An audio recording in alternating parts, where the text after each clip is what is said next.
আমাদের অফিসের নাম হচ্ছে ইউরোজোন। আমাদের মালিক পক্ষ পলায়া গেছে, আমাদেরকে কোনো পাওনা দাওনা না দিয়ে বাহিরে পলায়া গেছে। তিনটা মালিকের তিনটা অফিস তিনটা বন্ধ করে আমাদের কাজ চলাকালীন মালিকে পলায়া গেছে।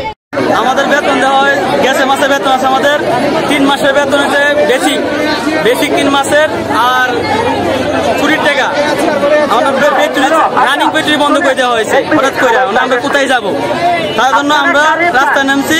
আমাদের দাবি হয়েছে 3 মাসের বেতন আর বোনাস আর গেছে মাসের বেতন লিখিত দিছে। এখন আমাদের মালিক পালাইয়া গেছে, আমাদের কেউ নাই। আমরা কার কাছে যা দাবি করবো? কার কাছে যাবো দাবি করবো? সেই লোকটা আমাদেরকে দিয়ে আমরা